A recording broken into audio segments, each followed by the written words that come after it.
Derrota cerca. Ucrania parece acorralada.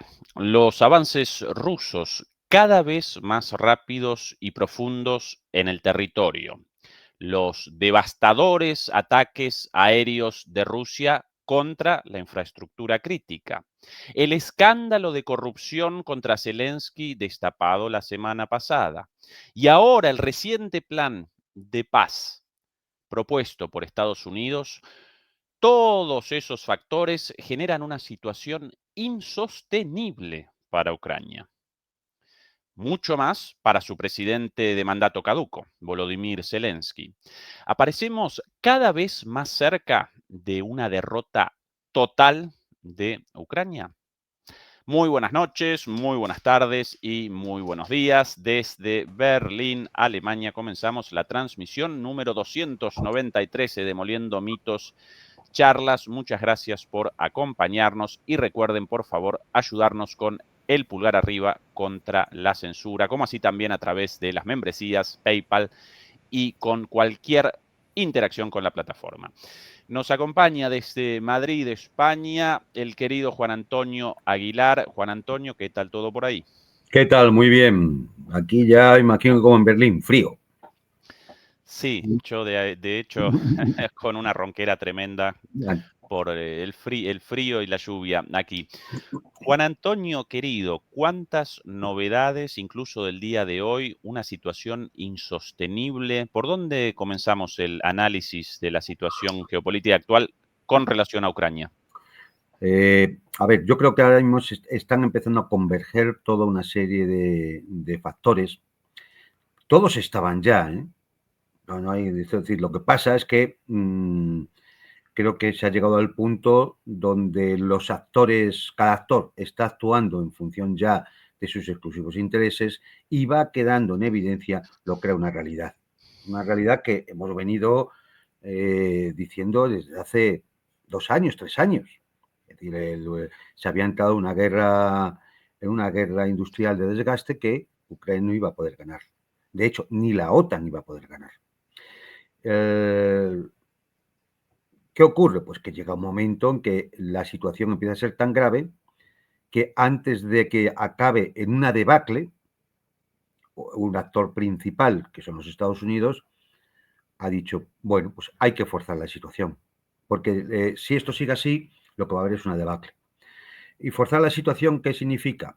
Ellos tenían claro 2 cosas. Una, cuál es la situación sobre el terreno, la tienen clarísima, es decir, la prensa occidental podrá mentir todo lo que quiera, pero los estadounidenses tienen no solamente observadores sobre el terreno, sino que tienen todo su sistema satelital y de reconocimiento, y conocen perfectamente cuál es la realidad sobre el terreno. Y la segunda es que mientras Zelensky y su cuadrilla esté en el poder en Kiev, obedeciendo además a otros actores que son los europeos y británicos, no hay posibilidad de negociar con Rusia. Claro, ¿cómo empezar a resolver los dos factores? Uno, el del frente no se puede resolver fácilmente. O sea, lo que hay que intentar es pararlo como sea. El otro factor, ¿cuál es? Empezar a sacar basura de Zelensky, de todas las corruptelas de la cuadrilla que gobierna en Kiev, que ya eran conocidos. O sea, esto no es decir, la naturaleza propia del régimen de Kiev ya era perfectamente conocida, incluso de antes de la intervención militar rusa. Simplemente lo sacamos a relucir, desfondamos ese régimen y ya no queda más remedio que buscarlo. Entonces, una vez que eso se ha producido, ya hablaremos, pues saco un plan de paz que voy a imponer. Y voy a imponer porque Zelensky no tiene otra posibilidad que o aceptarlo o irse, si es que le dejan irse. No hay más. Entonces, bueno, este es un poco el contexto. Y entonces, ¿qué tenemos, no? Por empezar por el final, la presentación de un supuesto plan de 28 puntos, al parecer no negociado, pero sí puesto en conocimiento el pasado 24 a 26 de octubre por Steve Witkoff al enviado ruso Dmitriev en Miami. Ahí se le presentó el plan de estos 28 puntos. Lógicamente no era una presentación oficial, porque lo hace Steve Witkoff, que al fin y al cabo, hay que recordarlo, es una persona de confianza de Trump, pero no tiene ningún cargo político. Como diría aquel, no es nadie. Pero sí sabemos que efectivamente es el enviado fundamental de Donald Trump para esta cuestión. Entonces, en esta reunión se presenta y, bueno, pues los rusos me imagino que firman el enterado y a esperar. Como digo, esto ocurre el pasado día 24 de octubre, es decir, aproximadamente hace un mes. No lo podemos saber, pero es muy posible que Witkoff le transmitiera a Dmitriev que iban a empezar a aparecer los escándalos de corrupción de Zelensky y su entorno. Con lo cual, los rusos, como no se fían ya de Occidente en nada, ellos han seguido con su forma de actuar, es decir, avanzar en el terreno militar y esperar acontecimientos, ¿no? Bueno, pues ahora ya, es decir, el plan ya se ha presentado, es un plan de 28 puntos, que representa claramente una capitulación y una derrota estratégica de la OTAN, que viene impuesto por eso, por una realidad que es insostenible, la del campo de batalla y la descomposición interna del régimen de Kiev. Es decir, esta es la realidad. Entonces, bueno, pues si vamos a ver, ¿qué plantea el plan de paz este? Hay que tener en cuenta que no tenemos la versión oficial. Lo que tenemos es un poco lo que se ha filtrado a Wall Street Journal, a Axios, a Político y creo que algún medio anglosajón más. Es decir, no tenemos...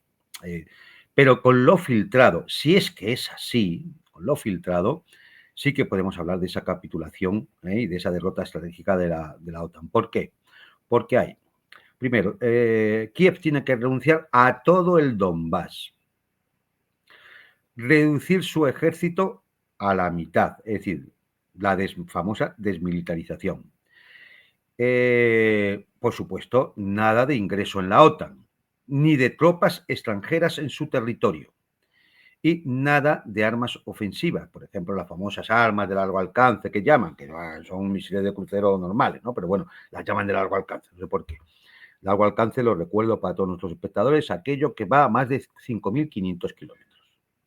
Los Tomahawk, los Shadow, los Taurus no llegan a 1.200, 1.500 kilómetros, en el mejor de los casos, los Tomahawk, ¿no? ¿Qué más? Hay otro tipo de concesiones. Reconocimiento del ruso como idioma oficial en Ucrania. Estatus formal de la Iglesia Ortodoxa rusa en Ucrania.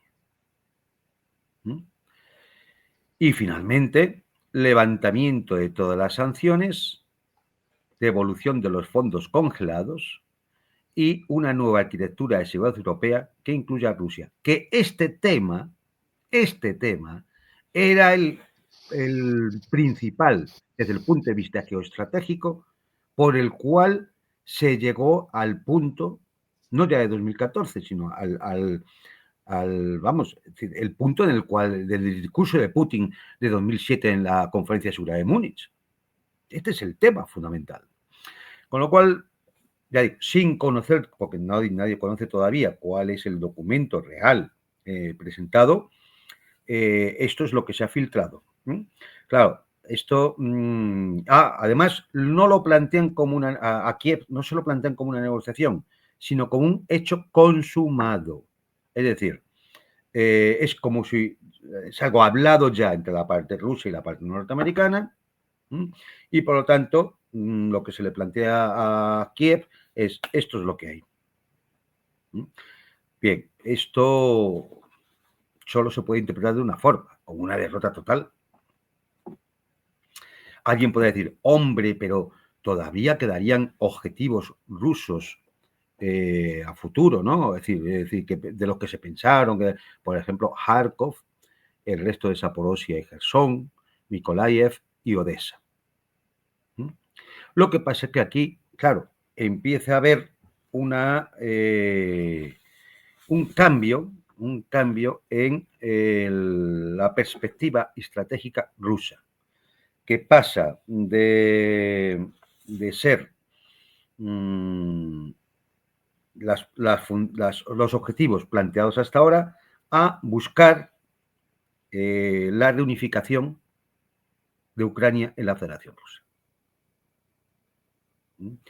¿Esto quién lo expresa? Pues, hombre, uno de los opositores que está en el exilio, Víctor Medvedchuk, en el cual haya declarado que Ucrania no se conservará como Estado y que la tarea del movimiento político de Medvedchuk va a ser la reunificación de los ucranianos con Rusia. Quizá sea esta la proyección estratégica que puedan plantear los rusos a futuro, es decir, alimentar un movimiento social que acabe ganando unas elecciones y teniendo el gobierno en Kiev para iniciar un proceso como el del Estado de la Unión que tiene Rusia con Bielorrusia. Y con lo cual haría innecesaria toda esa acción de o conquista o de movimiento subversivo de secesionista de esas 2-3 regiones que quedarían todavía bajo la tutela de Kiev, ¿no? Este sería un poco el planteamiento, ¿no? ¿Por qué? ¿Cuál es la realidad que impone el plan? Lo hemos dicho, la situación militar es desesperada. Hoy ya nos hemos enterado de forma oficial que la ciudad de Kupiansk ya está en manos rusas. ¿Por qué Kupiansk ha caído antes que Pokrovsk, cuando el avance en Pokrovsk es mucho mayor? Pues muy sencillo, porque con la estulticia habitual de la OTAN, lanza y lanza reservas para intentar mantener Pokrovsk, y claro, eso debilita otras partes del frente. ¿Y qué ocurre? Pues que los rusos avanzan en Pokrovsk, avanzan en Zaporizhia, sí, de una forma además acelerada, han tomado Kupiansk, ya han entrado en Liman, ya prácticamente han entrado y además están rodeando Siversk, y tienen el 80% de Volchansk, que es la puerta a Kharkov, también bajo control ruso. Es el momento, hace instantes, Juan Antonio, del anuncio de Gerasimov sobre la captura de Kupiansk, efectivamente.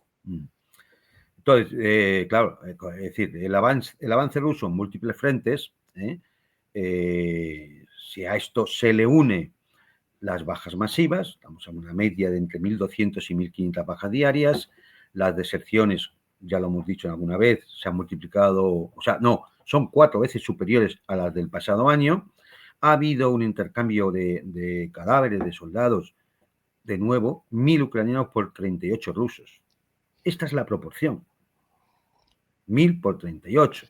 Vale, alguien nos dirá que, bueno, como los rusos son los que avanzan, ellos recuperan más cadáveres propios. Bien, pues dupliquen, tripliquen, cuadrupliquen la cifra rusa. Me da igual.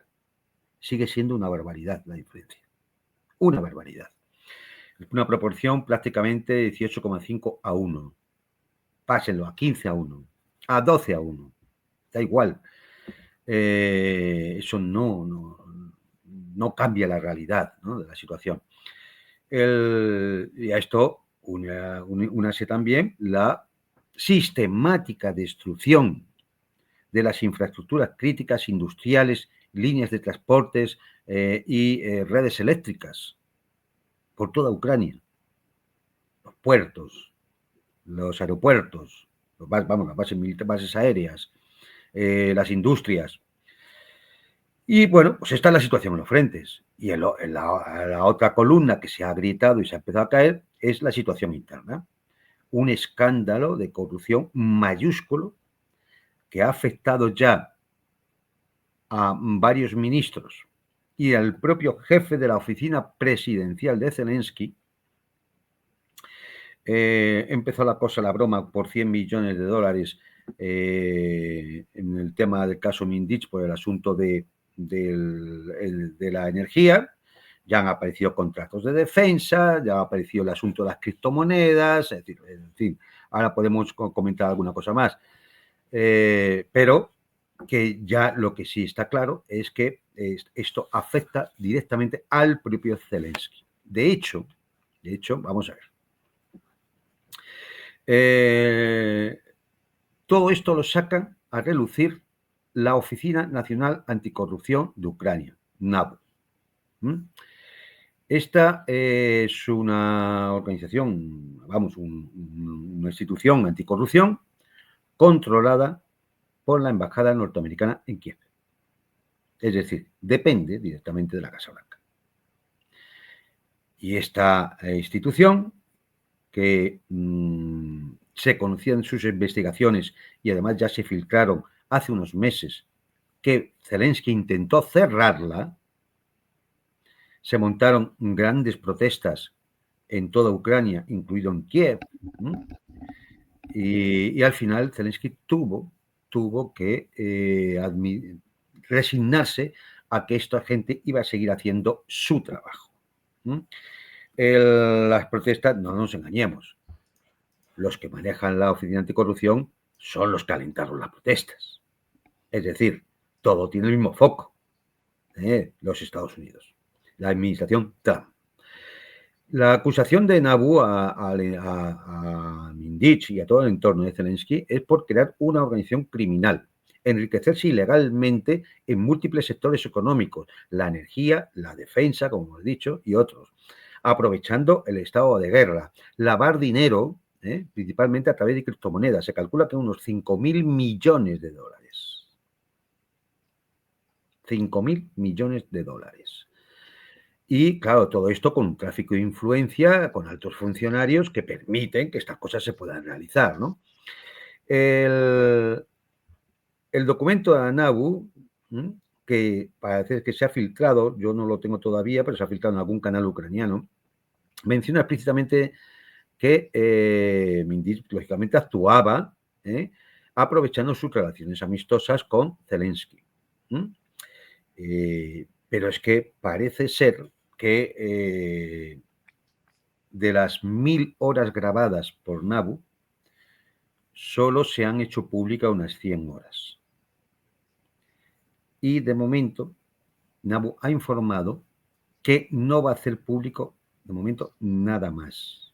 ¿Qué significa esto? Pues que alguien ya ha dicho, tenemos todo esto y tú accedes o esto saldrá. De momento no lo saco. Espero a que tú accedas.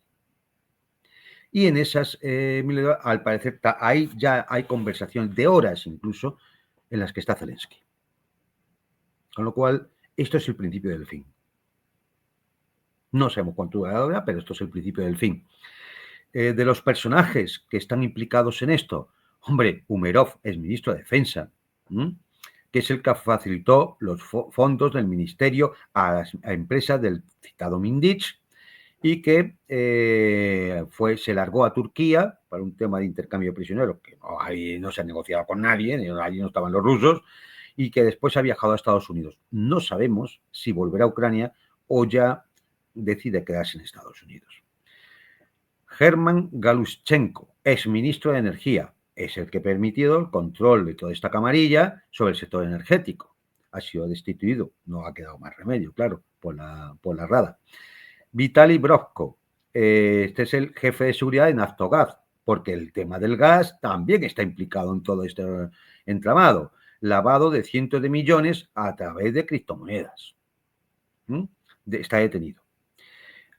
Y el último que voy a citar, porque hay algunos más, hay altos funcionarios, el ministro de Agricultura, demás, pero por citar a uno muy importante, porque es el número 2, mano derecha de Zelensky, Andrei Yermak, el hombre fuerte de Kiev, señalado como el Alibaba del esquema de corrupción generalizado.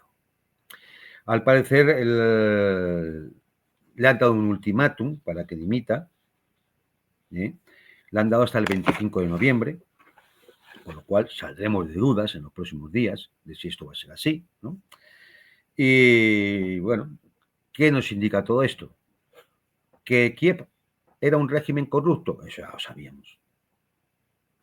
Eso ya lo sabíamos. Lo hemos repetido 1000 veces.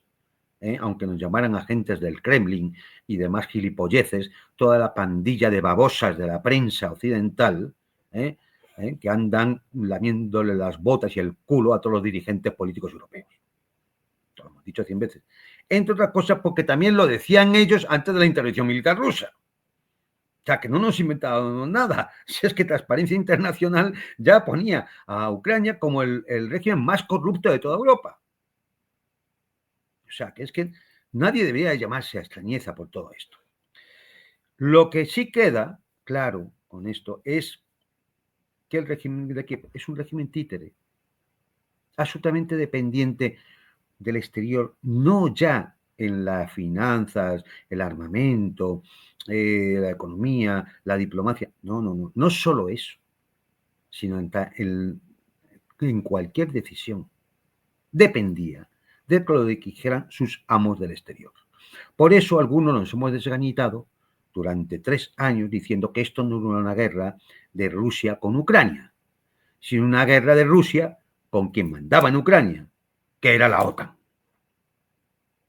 Que ahora sí, ya más evidente no puede quedar. El que no lo ve ahora solo puede ser porque es tonto de capirote o porque es de ellos, porque defiende la estructura militar de la OTAN. Es decir, porque es parte del conflicto, porque es un beligerante. Cuando la NABU describe todo esto como organización criminal internacional, y sabemos esta dependencia, bueno, pues entonces hay que pensar que la oficina central de esa organización criminal no está en Kiev. Esa oficina central de la organización criminal tiene que estar en Washington, en Bruselas y en Londres. Porque no puede ser que no lo supieran. Claro que lo sabían. Lo sabían desde hace meses, mínimamente desde hace meses, porque por eso Zelensky intentó cerrar la oficina anticorrupción, sin querer remontarnos ya al asunto de Hunter Biden, el hijo de Joe Biden, y todas las corruptelas aquellas, que ya conocíamos. También queda evidente que una institución oficial del Estado como la NABU, la Oficina Anticorrupción, depende del extranjero, que no tiene autonomía ni para eso. Es un instrumento de control de Estados Unidos sobre el liderazgo ucraniano, que no puede hacer nada sin contar, ¿por qué? Porque está pillado. Como tantos corruptos en tantos países. Como están pillados, harán lo que el amo les diga. Irremediablemente.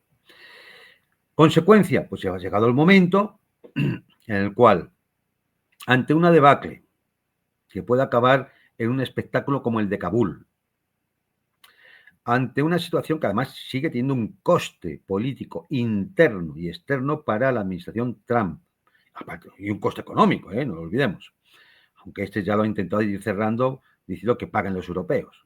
Para eso Pedro Sánchez va a regalar casi 1.000 millones de euros a Zelensky tras su última visita. Lo han paseado aquí haciendo gilipolleces. Con lo cual, Estados Unidos, que dice, bueno, antes de eso, y como además quiero hacer negocios con Rusia, porque lo necesito, porque necesita recursos energéticos garantizados para sus empresas petroleras, porque necesita tierras raras, porque necesita todo eso, pues no queda más remedio que reemplazar al corrupto equipo de Zelensky por una administración colonial directa. Por ejemplo, ¿quién? Y esto es un ejemplo, la exembajadora ucraniana en Estados Unidos, la señora Markarova. La del llanto, en el momento de la pelea en la Casa Blanca, ya llorando. Ay, esa señora, efectivamente. Y de esa manera, pues tener ya un control directo sobre unos recursos ucranianos que también necesita Estados Unidos y para los cuales llegó a firmar un acuerdo con el propio Zelensky. El famoso acuerdo de las tierras que llamaban de las tierras raras, ¿no? Tierras raras que, claro, como van cayendo minas y va cayendo territorio ucraniano, o actúan pronto o cuando vayan ya a tirar del acuerdo, la mitad del acuerdo queda sin efecto porque ya están bajo manos rusas. Y bueno, pues esto que provoca algo que también veníamos diciendo, que también veníamos observando, que Estados Unidos va por un lado en función de sus intereses y la Unión Europea va por otro. Que Estados Unidos tiene un plan B, que es adornar la derrota con algo de que pueda sacar y Trump pueda sacar pecho y ponerse una medalla, mientras que la Unión Europea no tiene plan B. No hay nada. ¿A qué se limita la Unión Europea? Bueno, aparte de fracturarse, porque lógicamente Hungría, Eslovaquia, República Checa y algún otro ya han reducido el apoyo a Kiev, pues la embajadora de la Unión Europea en Ucrania se dedica a criticar a la NABU, a la Oficina Anticorrupción, y a defender a uno de los cabecillas del entramado criminal, el señor Yermak. Es decir, lo que es una clara fractura entre las intenciones que lleva Donald Trump y la Casa Blanca y la que lleva Bruselas y Londres. La última noticia que tengo, por ejemplo, es que Yermak ha intentado tener una reunión secreta en Londres con Zaluzny y este se ha negado. Es decir, todos están empezando a resituarse y a intentar hacer un balance de daños, a ver cómo salen de esta, ¿no? Que Zelensky se enfrenta a un ultimátum. Si no se lo han dado ya, ¿eh? Si no se lo han dado. Y es que al final van a condicionar toda ayuda financiera y militar, pues a que caigan toda una serie de elementos, pero su autoridad personal ya está totalmente erosionada y no va a quedar más remedio. Una vez que eliminen bueno, ya está eliminado Umerov, Galuchenko, eliminen a Yermak, luego será él. El siguiente será él, irremediablemente. Porque además saben que Rusia con él no va a negociar. Es decir, esto no está puesto por escrito, pero esto es una condición rusa. Finalmente, pues con una situación militar desesperada, no voy a repetir datos, donde además sobre el terreno militar se dedican a realizar operaciones auténticamente suicidas, frenéticas, sin sentido y con un alto coste, a intentar bombardear zonas civiles o industrias en el interior de Rusia, en fin, toda una serie de cosas que no llevan a ningún sitio y que lo que hacen es poco a poco erosionando cada vez más. Y viene el invierno. Y mañana, esto lo decimos hoy jueves, mañana ya hay una nota del Ministerio de Energía ucraniano sobre las horas que no va a haber luz en Kiev. Toda una serie de horas ya no va a haber electricidad, porque ya no pueden producirla al nivel como para mantener el mínimo, que es el alumbrado y la luz eléctrica normal para hogares. Ya no digo las industrias. Como digo, la suspensión de la publicación de las grabaciones que se tienen, bueno, yo creo que es parte de la negociación, ya lo he dicho, a puerta cerrada, que no sé si se estará llevando en Turquía, o se estará llevando en Londres, o se estará llevando por teléfono, o ese grupo de altos mandos militares norteamericanos que se han presentado en Kiev a llevarle personalmente el plan de paz a Zelensky. Muchas preguntas, Juan Antonio, aunque antes de la primera pregunta quiero remachar el hecho de que tanto vos como Fernando, yo, el resto de los analistas de DMP, estamos presentando esta perspectiva analítica desde hace 4 años, más o menos, ¿sí? Ahora finalmente aparece confirmada para todas, ¿no?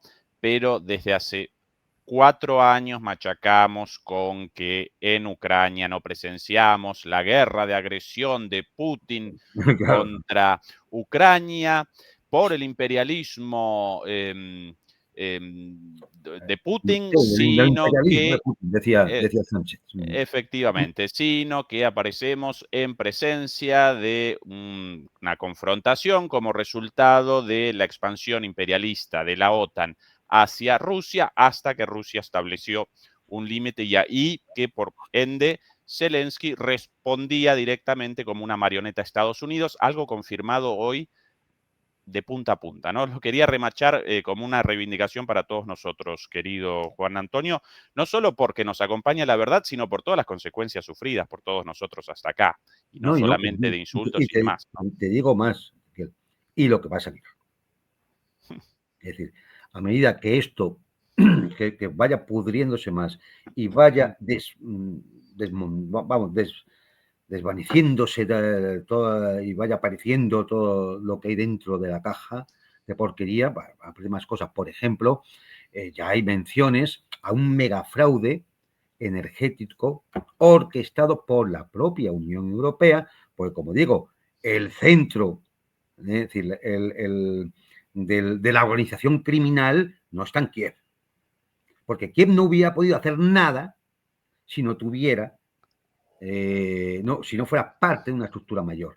Y entonces habrá un megafraude energético orquestado por la Unión Europea, con nuestra querida Ursula von der Leyen al frente y un gerente alemán, Jakob Harmuth, para vender energía ucraniana barata como si fuera energía verde en Europa.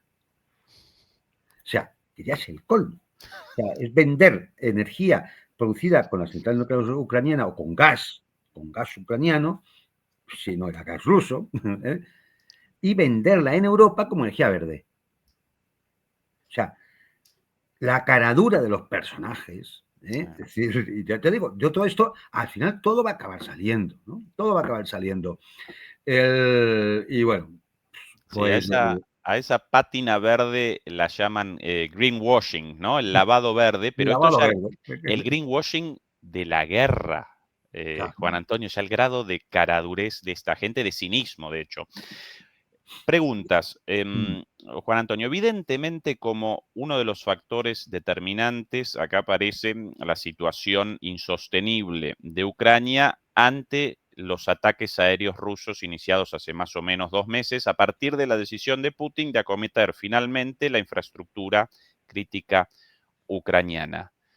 ¿Por qué retrasó esa decisión tanto Putin, si en última instancia está generando este desenlace? Es decir, yo creo que pensaban, quizás de forma errónea, a lo mejor esto es un error de cálculo ruso, es decir, pensan, hombre, a ver, cuando vean que se va a producir un mayor daño, entrarán en razones. Yo creo que durante cierto tiempo yo creo que ha habido un error de cálculo ruso en el sentido de pensar que de alguna forma algo de soberanía quedaba en Kiev. A lo mejor no en Zelensky como persona, ¿no? Pero bueno, pues los altos mandos militares, diputados de la Rada, gente así que podían en un momento decir, oye, este camino nos lleva al desastre, ¿no? Y a lo mejor eso hubiera empujado a negociar y que no se hubiera llegado a este punto, ¿no?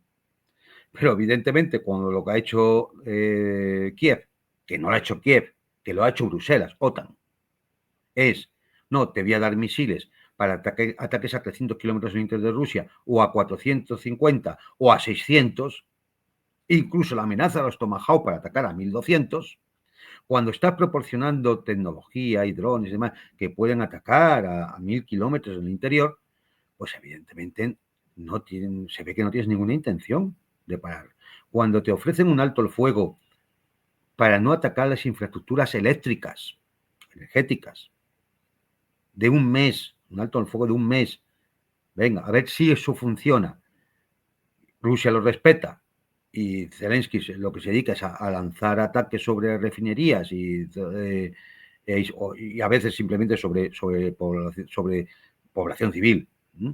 Entonces, claro, es evidente que llega un momento en el que no ya Putin, sino el entorno que rodea a Putin, de altos funcionarios, altos jefes militares, e incluso de la propia población, porque eso se acaba sintiendo en las encuestas, en las cartas que se escriben a los medios de comunicación, etcétera. Cuando eso ya lo empiezas a sentir, esa presión, no te queda más remedio. Porque ya te lo está pidiendo tu propia gente. Porque no confundamos, como aquí como nos han estado mintiendo permanentemente, porque aquí no dicen ni una verdad ni por equivocación, no, poco menos que nos sueltan, empezando por el presidente del gobierno español, que es un mamarracho en este sentido. Es decir, que como que Putin es el imperialista, el autócrata, el radical, el enloquecido, ¿no? Si Putin es el moderado. Putin es el moderado, es el que ha intentado ir muy lentamente, intentando que el daño no llegara a más, que esto se parara antes de que el daño llegara a más. Es imposible. Y claro, llega un momento en que cuando te tienes que parar los aeropuertos del interior de Rusia, porque hay drones ucranianos por ahí rondando, claro, la población empieza a decir, bueno, ¿hasta cuándo vamos a estar aguantando esto? Y eso presiona.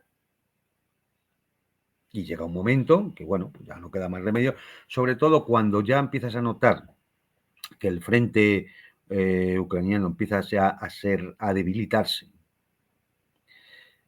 Por lo tanto, dices, vale, pues si ya se empieza a debilitar y yo ataco las infraestructuras críticas y ataco las líneas logísticas, estoy dando ya la señal de que no van a poder durar mucho, de que en algún momento va a ser imposible mantener la guerra. Y es eso, a ese punto al que se ha esperado. Y ese es el punto en el que estamos hoy. Es decir, esto no significa que la guerra ya esté, desde el punto de vista militar, que ya esté para acabarse el mes que viene. No, esto puede tratar un año todavía, prácticamente.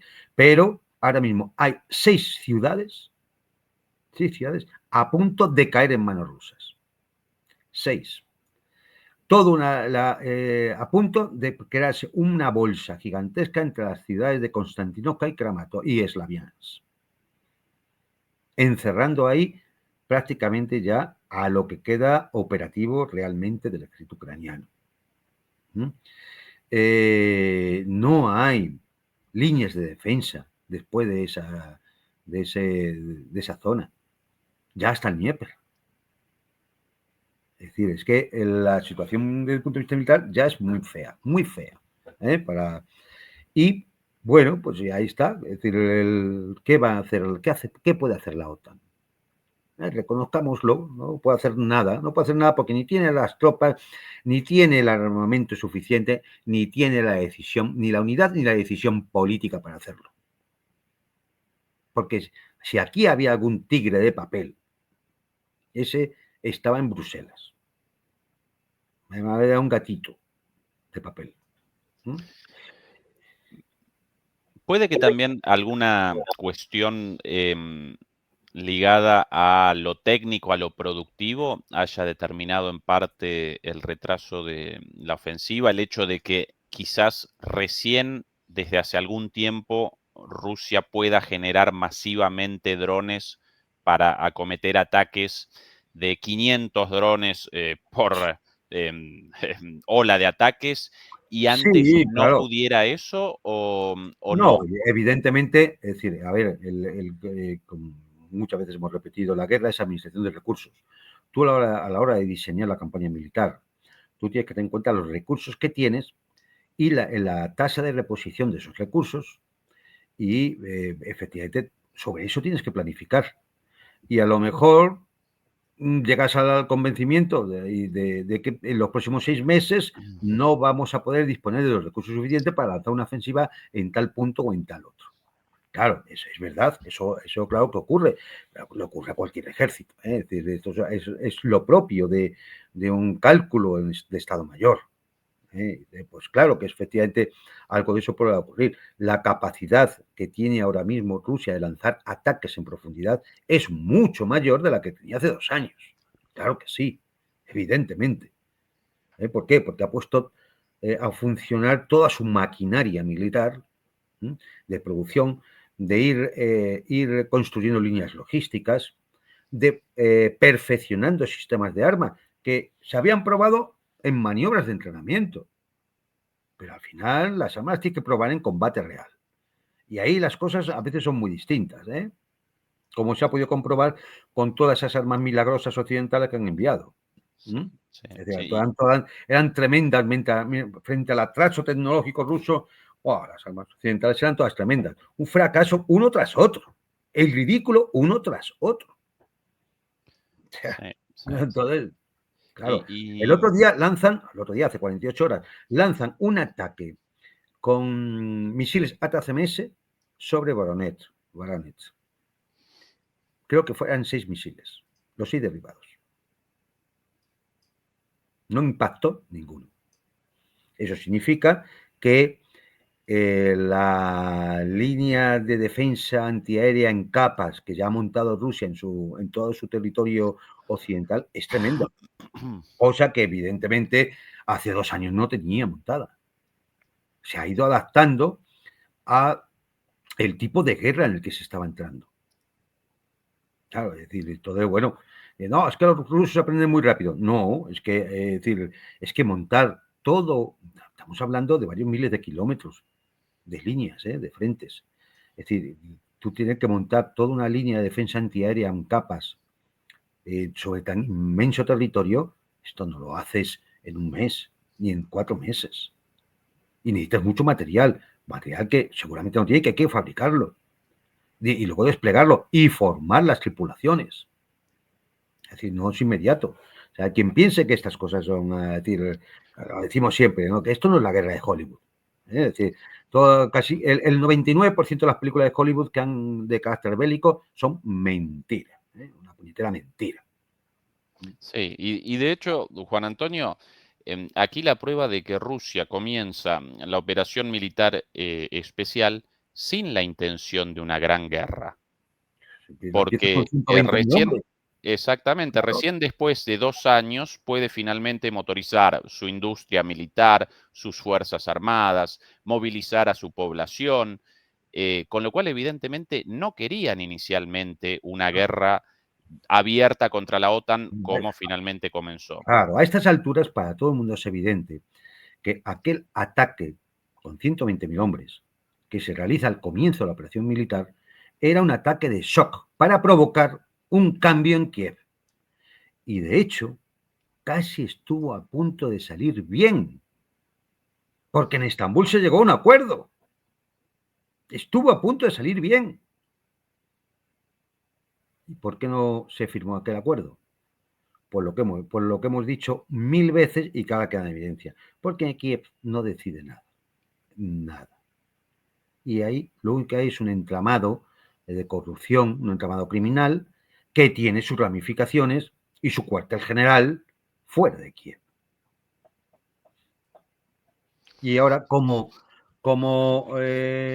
ocurre? Pues que Estados Unidos, con Trump, tiene que hacer un doble juego ahora mismo, que es, bueno, un doble juego no, es salvarse a sí mismo y para ello va a sacrificar a Ucrania. Así de sencillo, la política es así, y sobre todo la política internacional es así. Es decir, Estados Unidos no busca una paz justa, ¿no? Dicen los europeos, es que no pueden hacer un tratado de paz, un plan de paz sin contar con los europeos. Pues vamos, que si se puede hacer tranquilamente, porque los europeos pintan menos que la criada de Don Plácido, es decir, no pintan nada. Entonces se puede hacer perfectamente. Entonces, Estados Unidos no busca una paz justa, busca una salida al desastre. Es lo que busca, una salida al desastre. Y para eso, pues utiliza una serie de herramientas, como es el tema de la corrupción, que conoce perfectamente, como palanca para forzar a Zelensky a que acepte el plan. Que el plan, ya digo, vamos a ver cómo queda una vez que ya se discuta con la parte rusa, que todavía puede haber más cosas. ¿Qué ocurre? Pues que también es cierto que una vez que las dos opciones son que Zelensky acepte el plan o que no lo acepte. Si lo acepta, será el final también de Zelensky, lógicamente. De ahí ya, si hay un plan de paz, tendrá que haber elecciones, que no va a ganar Zelensky. Ya podemos hacer apuestas tranquilamente que las vamos a ganar. No va a ganar Zelensky, con lo cual, digamos, ya ha alcanzado su fecha de caducidad.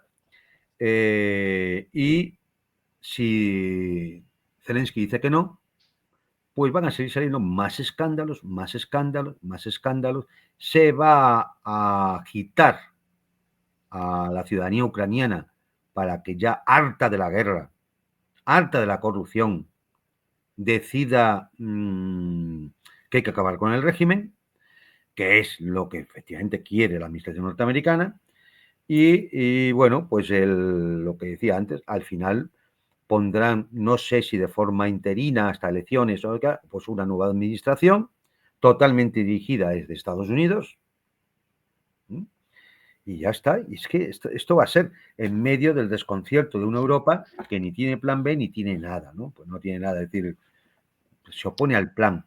Europa se opone al plan de paz de Estados Unidos. Y Aquí, Juan es que es Antonio, hasta ridículo. imágenes de recién hace minutos de la vocera de la Casa Blanca, Caroline Leavitt, diciendo, confirmando el plan y diciendo es un buen plan tanto para Rusia como para Ucrania. Esas las palabras textuales de Caroline Leavitt.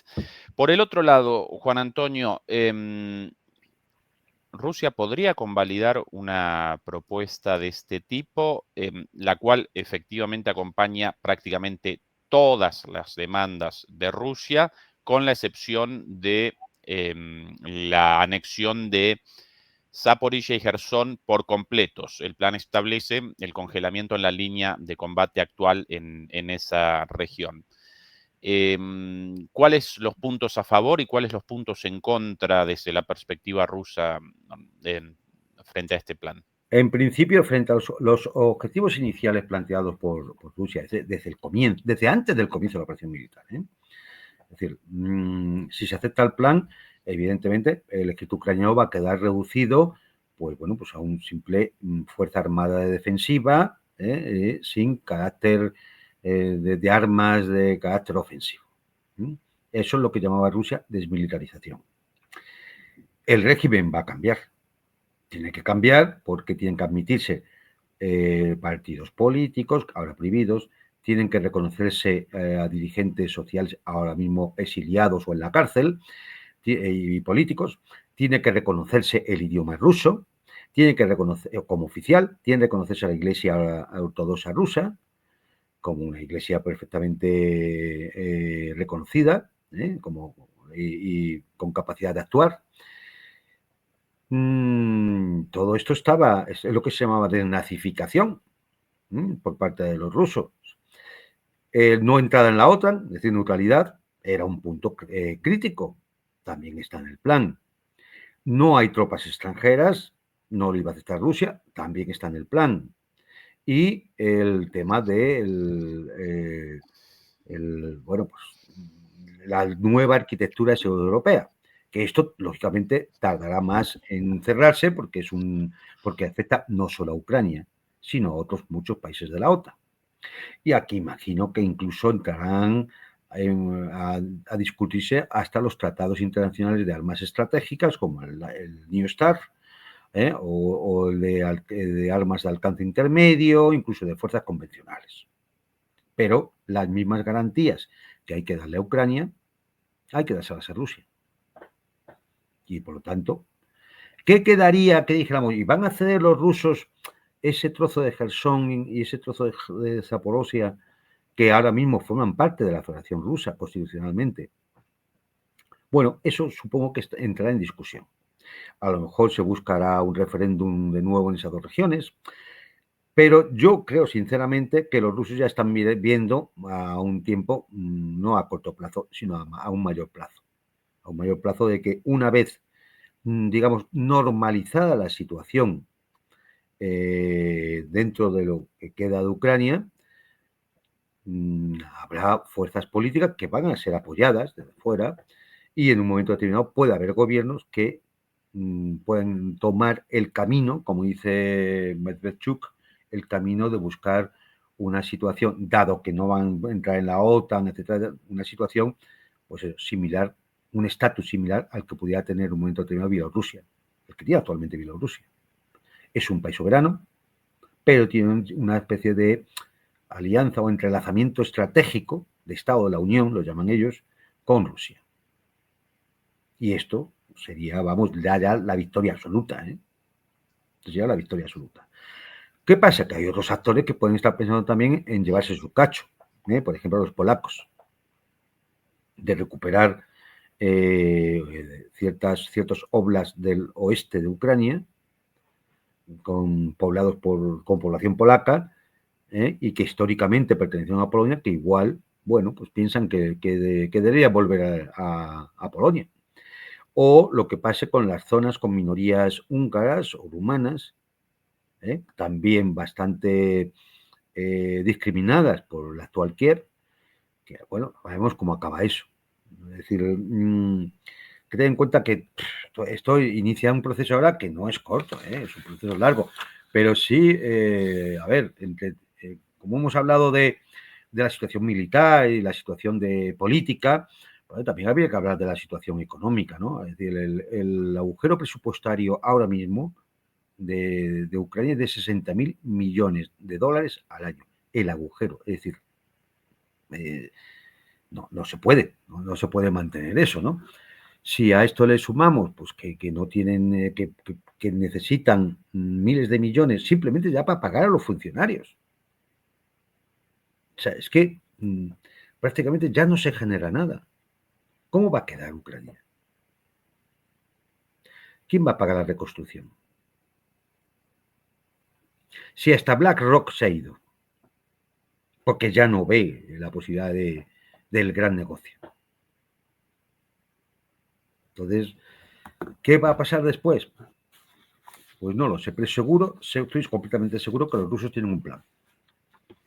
Si aceptan ese plan de paz, es porque tienen un plan. Pero en cualquier caso, oye, si tú te planteas una campaña militar, te planteas 6 objetivos y ya tienes 5, firma. Que el sexto ya veremos. Claro, que es así. Por eso digo que esto es una derrota completa. De hecho, es la formalización de la derrota, porque la derrota ya está.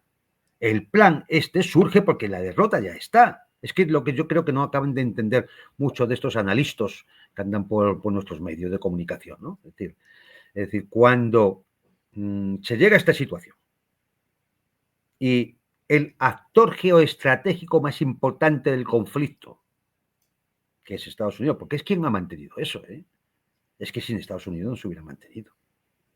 Si el actor más importante tiene que plantear un plan de paz, y en ese plan de paz se cede ya en 5 de los 6 objetivos que planteaba Rusia, es porque ya la derrota está consumada. Lo único que hace ya es formalizarlo y hacerlo de una manera que no parezca lo que salve la cara de Trump o de la administración norteamericana o de los Estados Unidos, si lo queremos poner así, que se evite la debacle, el hundimiento. Es decir, ya es casi una cuestión cosmética. Y claro, y cuanto antes mejor, porque claro, es decir, ahora mismo estamos hablando de lo que estamos hablando, no, vamos a parar las operaciones militares en la actual línea de contacto, pero es que como tardemos 6 meses más, la línea de contacto va a estar mucho más hacia el Dnieper. Cada vez el territorio en manos rusas va a ser mayor y además se va acelerando. De los 20 kilómetros cuadrados por día de hace 4 meses se pasó a 30, luego así a 50 y ya en los últimos días, en algunos días ya son más de 100 kilómetros cuadrados al día. Es que si sigue así, y para cuando se quiera firmar esto, Kupiansk, Pokrovsk, Milnograd, Bolshansk, ya habrán caído. Y si se tarda 4 meses más, van a caer más ciudades. Y más minas, y más industrias, y más centros logísticos. Y estará más destruida todavía la infraestructura ucraniana. Entonces, claro, es decir, no es una locura, es decir, esto sí, es formalizar la derrota, es cierto, pero también es verdad que es también una forma de evitar el colapso final y que esto, pues la sensación sea todavía mucho peor y de mucho mayor coste para una administración Trump que dentro de 10 meses tiene unas elecciones de medio término y se juega el Congreso y el Senado.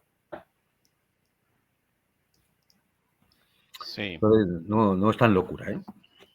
Sí, evidentemente ahí aparece un factor importante porque una derrota presumible de Trump podría generar el camino hacia el retorno de los demócratas y una escalada con los halcones neoconservadores otra vez metidos en la Casa Blanca, más Sí, aún que con Trump. No la no, abandonaron del todo, pero y no solo eso, que luego hay otros factores que intervienen en la política interior norteamericana.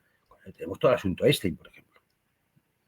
Claro, es decir, es que cuando uno tiene que plantear una estrategia para un determinado conflicto, la cuestión ucraniana, sí, ya, pero tú, aparte de la cuestión ucraniana, en la mesa del despacho Oval, tienes más cuestiones.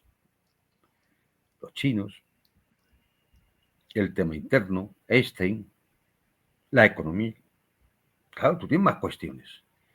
Y al final, un estadista lo que tiene que hacer es intentar calibrar qué vías de agua puede ir tapando para poder acometer otras que sean más difíciles o que ahora mismo no tenga capacidad de tapar.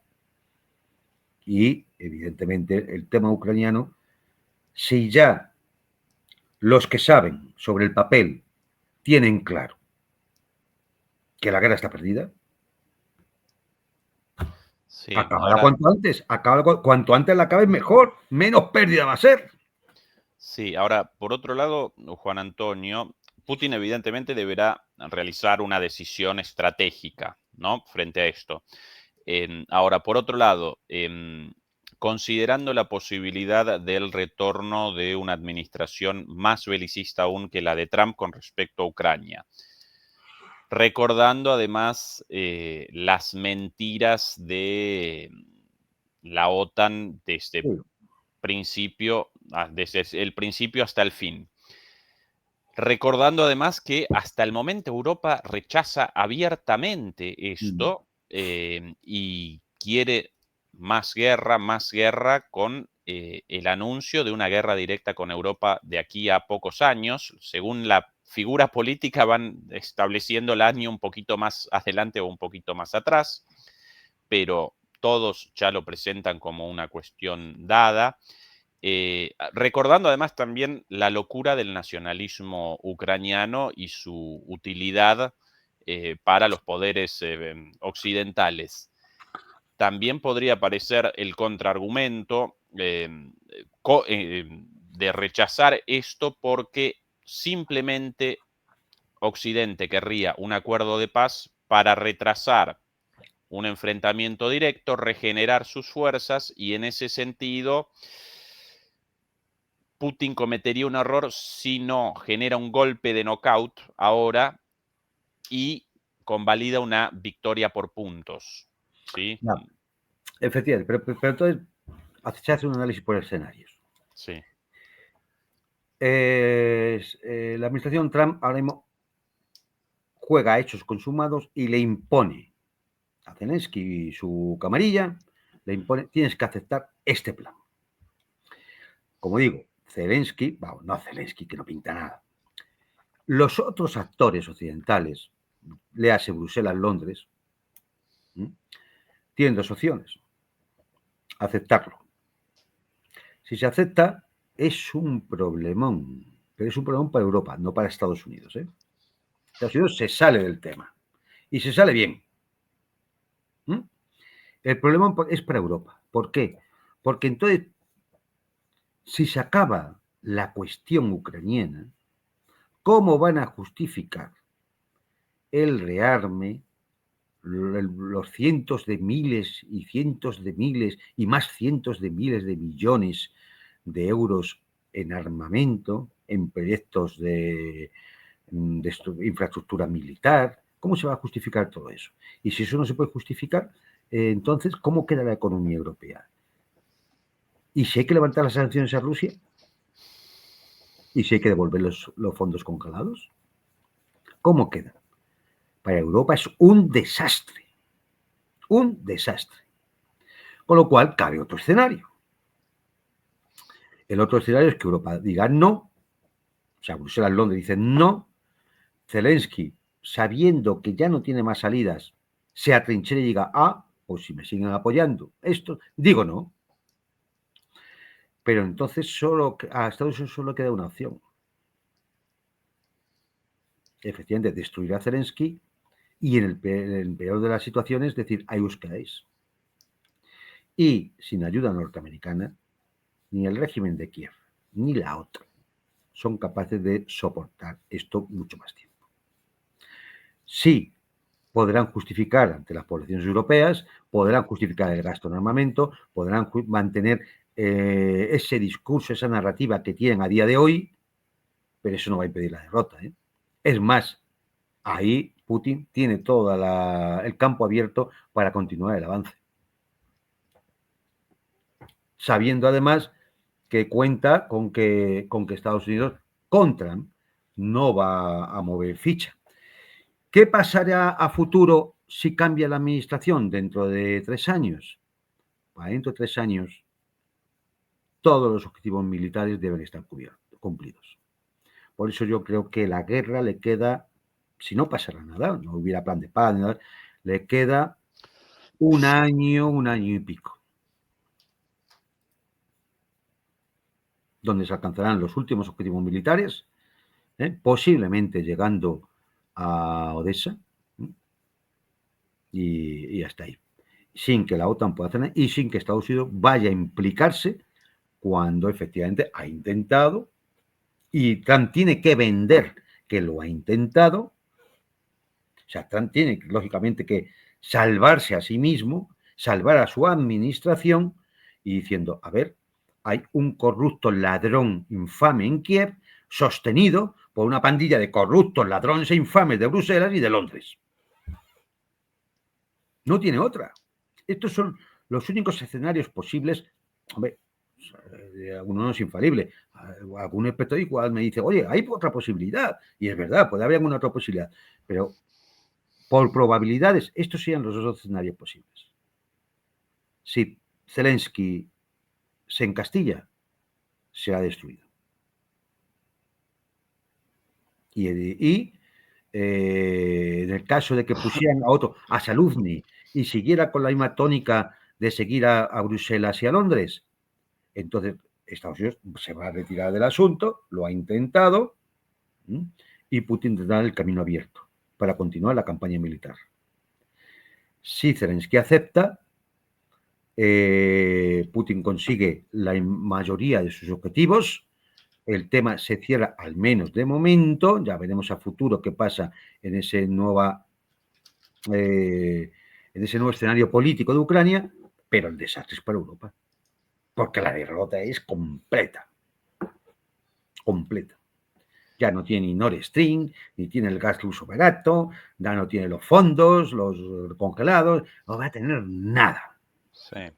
Pero eso sí, podrá seguir justificando la amenaza rusa y el rearme y la mili obligatoria, y todas estas sandeces que se les ha ocurrido, simplemente para estafar a los ciudadanos europeos y para mantener el control sobre los ciudadanos europeos, porque nadie piensa que una guerra abierta de la OTAN con Rusia se va a resolver llevándote a la mili a unos cientos de miles de chavales, porque Sí. te van a lanzar 4 bombazos atómicos y a ver qué hacemos después. Sí, Zelensky podría también generar una salida al estilo de la opositora bielorrusa Tijanovskaya, de alguna forma presentar su salida como una salida forzada, aparecer como el líder ucraniano en el exilio, protegido por Europa, de manera que el conflicto aparezca resuelto en los papeles, pero latente en la práctica, a la espera, tanto Zelensky como Europa, del recambio de Trump y el recalentamiento del conflicto de aquí a 2 años. Esa es una posibilidad, con Zelensky o sin Zelensky, ¿no? Pero como el conflicto supuestamente resuelto, pero no resuelto del todo, y recomenzar todo de aquí a 3 años. Claro, pero lo que pasa también es que es decir, el actor fundamental ahí que quiere llegar a ese punto es Bruselas-Londres, ¿vale? Pero también es verdad que en el entorno de la Unión Europea también la fractura cada día es mayor. Sí. Es decir, ya ha sido, antes era Hungría sola, luego se le sumó Eslovaquia, ahora ya también está Chequia, Irlanda. Es decir, es que mañana puede ser la propia Francia en unas elecciones. Es que, es decir, cada vez queda menos claro que vaya a haber una cierta unanimidad como para vamos todos a la guerra. Eso sin contar cómo están las poblaciones. Vamos, es decir, solo hay que ver las cifras de popularidad de Merz, que no lleva ni un año. No. ¿Eh? Y las cifras de popularidad ya han caído por debajo del 17%. O sea, es que eso es que no va a ser sostenible. No va a ser sostenible. Y más en una Europa que económicamente camina hacia el desastre. Porque va a tener que pagarlo todo muchísimo más caro en un proceso de desindustrialización, de huida de capitales, de huida de cerebros, con pérdida de carrera tecnológica ante China y ante otros actores. Es que vamos a ir a la guerra en el 2028. ¿Con qué? ¿Con quién vas a ir a la guerra? Majadero. Vamos a ver los que te siguen. Bélgica, servicio militar. No es obligatorio, de momento, porque esto van siempre pasito a pasito, porque como no tienen cojones para decir las cosas directamente, pues van pasito a pasito, ¿no? Entonces ya han mandado una carta a todos los jóvenes belgas que cumplen 18 años el año que viene para decirles que tienen la oportunidad de su vida, que es alistarse al ejército por 2.000 euros al mes. Evidentemente, es muy posible que muchos jóvenes que estén en paro, hay un 13% de paro juvenil en Bélgica, es muy posible que, oye, pues muchos jóvenes dicen, bueno, yo me alisto un año, total, si no va a haber, al final no va a haber guerra, oye, un año que estoy ganando 2.000 euritos al mes, ¿no? Podría ser permisible. Pero claro, eso es engañoso. Primero, porque es voluntario ahora. Segundo, porque vamos a ver si tú puedes, a ver por cuánto te hacen firmar. A ver por cuánto te hacen firmar. Y tercero, porque si en un momento determinado se produce una situación bélica, luego no puedes decir que es que no has firmado. Y a ver qué pasa. Pero es que, ya te digo, la opción de no ir a un acuerdo de paz ahora para Europa es una salida de pan para hoy y hambre para mañana, porque te va a salir el problema más adelante. Pero claro, si acepta el plan de paz, el desastre será lo mismo. Es que, a ver, es que lo que tienen las derrotas. Sí, sí, claro, obvio. Claro, es que es lo que tienen las derrotas. Que claro, uno se pueda pensar, hombre, si hubiéramos hecho no sé qué. Hombre, lo podría haber pensado el mando alemán en el 45, ¿no? Pues ya una vez que se produce la derrota, ¿qué quieres? ¿Qué quieres? ¿te vas a poner a qué? ¿A movilizar a chavales de 20 años? ¿Para mandarlos dónde? ¿Con qué armamento? ¿Cómo lo vas a formar? ¿Qué vas a militarizar toda Europa? ¿Con qué dinero? ¿De dónde lo vas a sacar? ¿Vas a matar a la gente de hambre o lo vas a dejar sin sanidad, sin educación? ¿Qué vas a hacer? Mirad, todo esto es tan infame, que para que tengáis una idea, simplemente un dato. El coste de mantenimiento de todas las carreteras españolas cuesta al año unos 1.100, 1.200 millones de euros. Lo que se le va a dar a Zelensky, pues haberse paseado hace 2 días por aquí, con toda la caterva esta de vividores, sabandijas y parásitos que nos gobiernan, son 1.000 millones. Es decir, dicho de otra forma, españolitos, se le ha entregado de vuestro dinero al corrupto ladrón de Kiev una cantidad similar a la que se necesita para que todas las carreteras de tu país se puedan mantener. Dejen de estar llenas de baches, que lo están, dejen de estar deterioradas, que lo están, dejen de tener tantos puntos peligrosos, que los tienen, y en vez de hacer eso, pues le damos al corrupto, al ladrón, le damos 1.000 millones. para la cueva de Alí Baba. ¿Para qué? Para que esos 1.000 millones vayan al complejo militar industrial norteamericano, los transformen en armas, que se le envíen a Kiev para que parte de esas armas se vendan en el mercado negro y ellos se embolsen el dinero. Porque este es el entramado. Y seguramente con complicidades en Bruselas y en Londres. Este es el entramado. O sea, es una gigantesca organización de crimen, de decir, montada para, pues eso, para robar el dinero que ustedes se ganan todos los días levantándose a trabajar. Y el que no lo quiera ver, pues lo que digo, pues un ignorante, y por lo tanto, oye, pues que le vamos a hacer, que intentar enseñarle, ¿no? Por eso hay que compartir todos estos programas. O simplemente que es un cómplice. Es un cómplice de la organización criminal, un cómplice de los belicistas, y lo que quiere es la guerra. Ya está, y que no hay más, no hay más. Que nadie se haga películas. Si lo sabes, no puedes estar a favor. Si no lo sabes porque no tienes la información, pues hay que intentar que la tengas, que te llegue. Y si teniendo la información estás con esto, entonces es un cómplice. Tú eres un enemigo del pueblo. Ya está, ¿no? No hay que darle más vueltas. Por aquí, Kaia Kallas, atención a este Ahora momento. empieza la parte humorística del programa. Efectivamente, atención a este momento, a la cara, las dudas, los titubeos de Kaia Kallas como una muestra de lo de la situación de Europa después de esta apuesta por acompañar inicialmente a Estados Unidos a una guerra sin sentido para Europa y de ahora parecer sola, desnuda, ¿no? Cuando Estados Unidos la abandona y con la posibilidad de una guerra directa con Rusia. Aquí la pregunta de este periodista. No, because this story we have seen it before. The United States and Russia, they work on a plan behind. Esto genera, esta situación está generando un déjà vu. Estados Unidos y Rusia elaboran un plan, ya lo vimos antes. The plan is unacceptable to Ukraine. Europeans are angry. They demand a seat at the table. Los ucranianos lo rechazan el plan, los europeos están enojados, se enojan, demandan una silla en la mesa de negociaciones.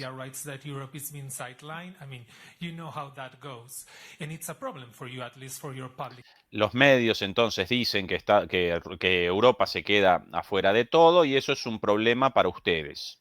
Perception. What exactly can you do to change this, to ensure that this doesn't happen again? Because the stakes at play here are enormous. ¿Qué puede hacer Europa o qué pueden hacer ustedes entonces para cambiar esta lógica? For you, for the European Union.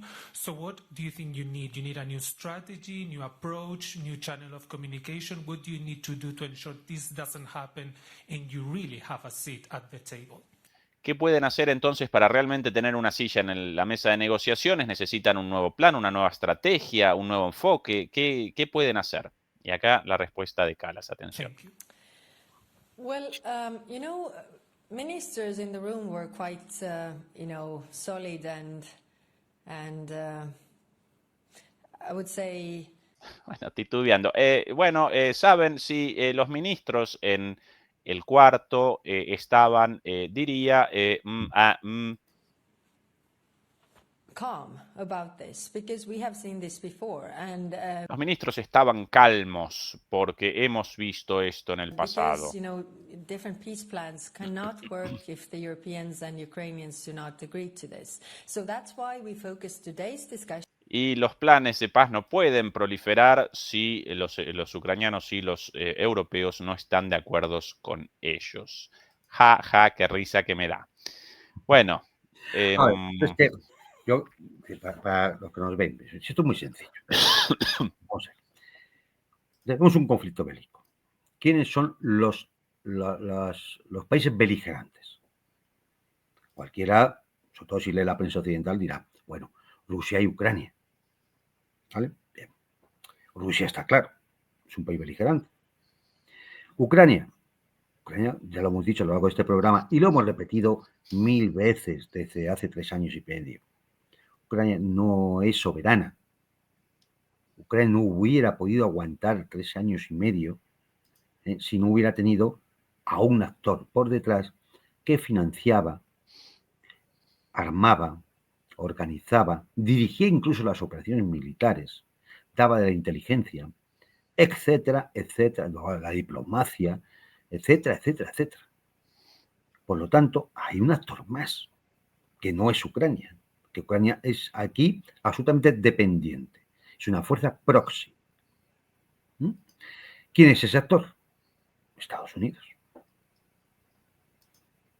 Que ha puesto sus satélites, sus aviones de reconocimiento, sus grandes aviones aguas de transporte de guerra electrónica, sus grandes aviones de transporte para llevar la logística, para llevar el armamento, quien ha movido o ha intentado mover sus tentáculos diplomáticos por todo el mundo, quien ha puesto sanciones, quien llevó adelante el plan de la congelación de los fondos rusos, quien destruyó Nord Stream. ¿Recuerdan cuando Biden lo reconoció? Por mucho que ahora le intentan echar el muerto a un buceador ucraniano y otro ucraniano que pasaba por allí. Bien, pues sí, entonces hay que reconocer que Estados Unidos es la otra parte beligerante, que tiene unos aliados en la OTAN, ¿vale? Pero que, como todos sabemos, la OTAN, un 70% lo financia Estados Unidos, el general jefe de la OTAN es norteamericano, siempre, y la Alianza Atlántica es algo que domina a los Estados Unidos. Lo arma Estados Unidos, los estándares son estándares norteamericanos, por lo tanto, el actor principal, el otro beligerante, es Estados Unidos.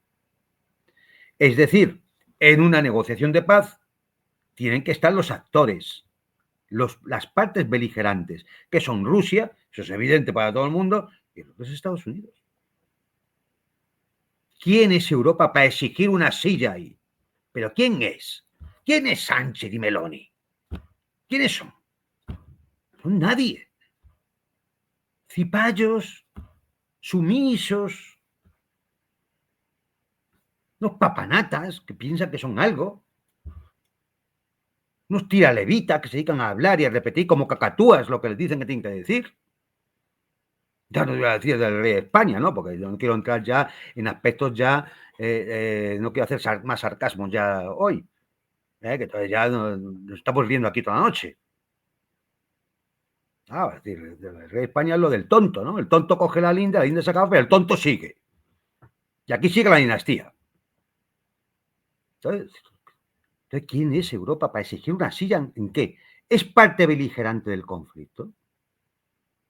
Porque si es parte beligerante del conflicto, hombre, primero que lo digan, que se admita. No, somos parte beligerante del conflicto. Porque entonces a lo mejor algunos misiles rusos tienen que desviar hacia otros puntos. Claro. Entonces, si no son parte beligerante del conflicto, ¿qué silla quiere la señora Callas? ¿Qué pasa? Son parte del negocio, ¿no? Esto es lo que no quieren decir. Entonces, lo adornan con toda esta palabrería. Son parte del negocio. Porque como tienen montado un chiringuito, como tienen montado una organización criminal, claro, si esto se acaba, pues se acaba el negocio.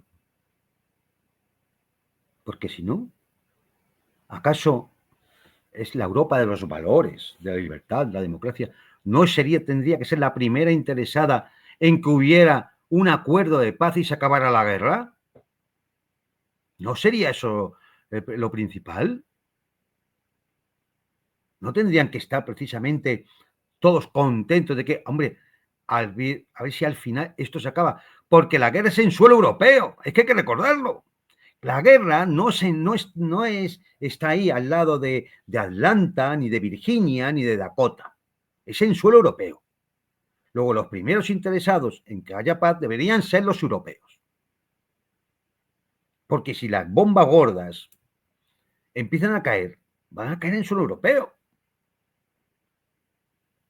Entonces, ¿cómo que usted tiene que tener una silla? Europa tiene que tener una silla.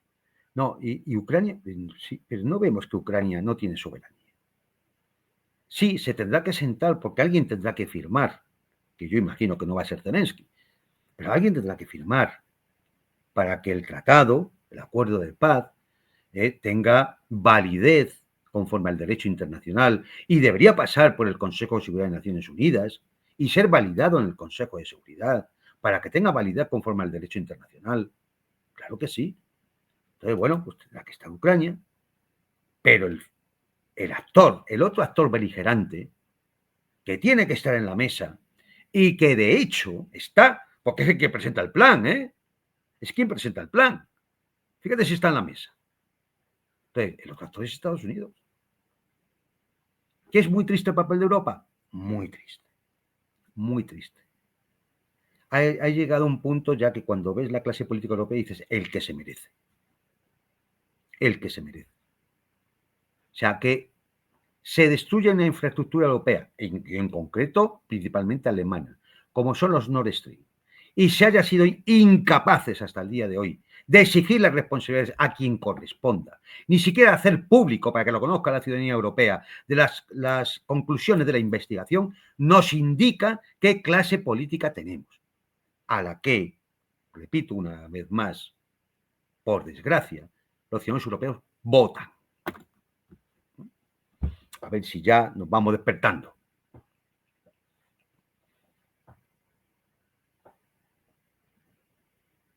Juan Antonio, la última, y por cierto, demoledores y demoledoras, más de 2.700 demoledores conectados y 1.600 me gusta. Recuerden que eso nos ayuda contra la censura a través de la difusión de nuestros análisis críticos. Así que, por favor, like, pulgar arriba, pulgar arriba, pulgar arriba. La última, Juan Antonio, sobre China. ¿Cuál la reacción de China frente a esto? Porque el fin eventual de la guerra en Ucrania va a acelerar, seguramente, va a acelerar el redireccionamiento de las hostilidades estadounidenses contra China, ¿sí? Desde Europa hacia el eje Asia-Pacífico. ¿Cómo van a responder a Yo esto? creo ¿Cómo que, podrían participar en a esto? ver, ahí hay algunas dificultades. Es verdad que desde el punto de vista estratégico, geoestratégico, como hace la Rands Corporation y demás, pues uno hace sus planeamientos sobre el papel y queda muy bien. No, vamos a enfocarnos hacia el Pacífico. Pero ya hemos visto que contra China no ha valido ni siquiera los aranceles. Que China cierra el grifo de las tierras raras y es que no hay ni industria militar norteamericana. Así malamente se puede plantear una guerra de cierta envergadura, un conflicto de cierta envergadura en el Pacífico. Por otro lado, Rusia se ha convertido en retaguardia estratégica de China y viceversa, y eso no va a cambiar. Eso no va a cambiar. Es decir, aunque se levanten las sanciones, la gran mayor parte del comercio ruso ya está dirigido hacia Asia, y eso no va a cambiar. Aunque solo sea porque no te puedes fiar de los europeos. O sea, vamos a decirlo así. No te puedes fiar de esta gente. Esta gente engaña hasta cuando te da los buenos días. Ya miente permanentemente. No te puedes fiar. ¿Cómo te vas a fiar de quién? ¿De quién? ¿De la señora Calas? ¿De Úrsula? ¿De quién te vas a fiar? ¿Cómo vas a decirle a China, por poner un ejemplo, no, mira, ya no te voy a vender más gas porque se lo voy a volver a enviar a los europeos? Primero, los norteamericanos no van a querer. Ellos quieren vender su gas o el gas ruso, pero a su precio. Al que impongan las grandes petroleras, las grandes empresas energéticas norteamericanas. Con lo cual, eso no va a volver. Es decir, los errores que ha cometido Europa en estos últimos años, eso va a costar mucho superarlos, mucho tiempo, mucho sacrificio, mucho dinero superarlos. No sé qué van a hacer. Yo, sinceramente, en este sentido no soy nada optimista. No sé qué van a hacer. ¿Por qué? Porque Rusia ya no va a romper la dinámica que que ha tomado de dirigirse, de enfocarse hacia Asia. Por lo tanto, China va a mantener esa retaguardia estratégica, no le va a faltar, no, es decir, Estados Unidos no va a poder bloquear a China, no la va a poder rodear, no la va a poder asfixiar. Y entonces, ¿cómo va a hacerlo? Es decir, yo creo que ahora mismo están todos bastante tranquilos. Incluso actores de segundo orden, como podría ser India y otros países de la Asia Central, yo creo que están todos bastante tranquilos. Es más, se abre otra vez la posibilidad de seguir, de que la situación del comercio internacional pues se relaje un poco, pues seguir haciendo negocio.